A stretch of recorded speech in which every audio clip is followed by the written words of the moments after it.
The power source is a reactor which uses this element 115 as its fuel.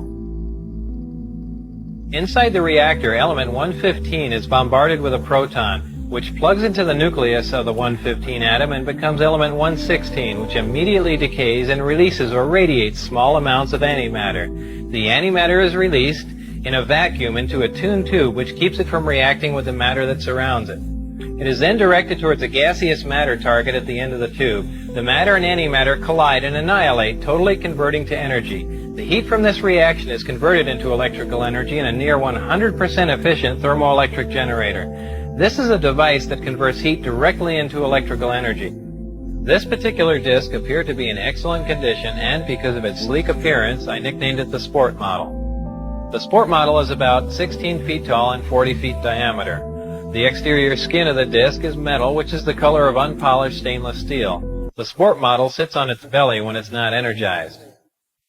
As you can see, the hatch is located on the upper half of the disc, with just the bottom portion of the door wrapping around the center lip of the disc. The interior level of the disc is divided into 3 levels. The lower level is where the 3 gravity amplifiers and amplifier guides are located. These are the things used to amplify and focus the gravity A wave that we learned about in our science lessons. The reactor is located directly above the 3 gravity amplifiers on the center level and is in fact centered between them. The reactor is similar to this half-scale model. The element 115 is machined into triangles like this and is then inserted into the reactor. This piece of element 115 is the source of the gravity A wave as well as the target that is bombarded with protons to release the antimatter. The center level of this disc also houses the control consoles and seats, both of which were too small and too low to the floor to be functional for adult human beings. The walls of the center level are all divided into archways. At one point in time, when the disc was energized, one of the archways became transparent and you could see the area outside of it just as if the archway was a window.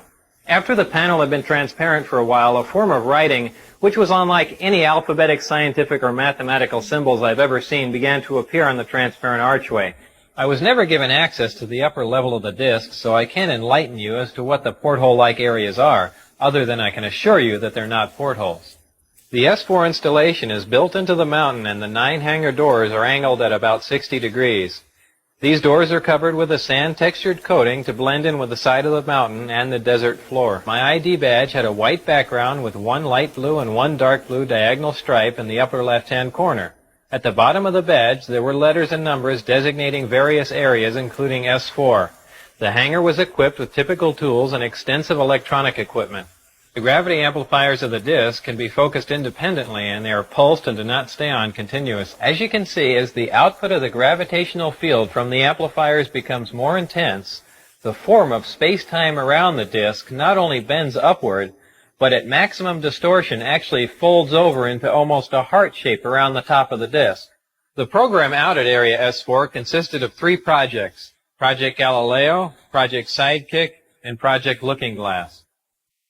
Project Sidekick dealt with a beam weapon that had a neutron source and was focused by a gravity lens.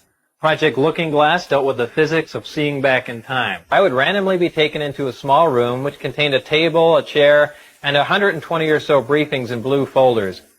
These briefings contained a wide spectrum of information, mostly relating to aliens and alien technology. This technology that you've learned about thus far was brought here by some alien beings from the Zeta Reticuli 1 and 2 star system. These stars are located in the constellation of Reticulum, which can only be seen from the southern hemisphere. Zeta Reticuli is a binary star system, which means it has 2 stars, and is located approximately 30 light years from Earth. These beings are from Reticulum 4, which is the 4th planet out from Zeta Reticuli 2. A day on Reticulum 4 is 90 Earth hours long. The beings are 3 to 4 feet tall and weigh 25 to 50 pounds. They have grayish skin and large heads with almond-shaped wraparound eyes. They have very slight nose, mouth, and ear positions and are hairless. These beings said that they had been visiting Earth for a long time and presented photographic evidence which they contended was over 10,000 years old. There was an exchange of hardware and information in Central Nevada until 1979, at which time there was a conflict which brought the program to an abrupt halt. The beings left, but were to return at a 1623 date, and I don't know what that date is. These beings conveyed information about the capability of affecting the human brain to anesthetize the human body. These beings said that man was the product of externally corrected evolution. They said that man, as a species, had been genetically altered 65 times. They refer to humans as containers, yet I don't know what we're containers of.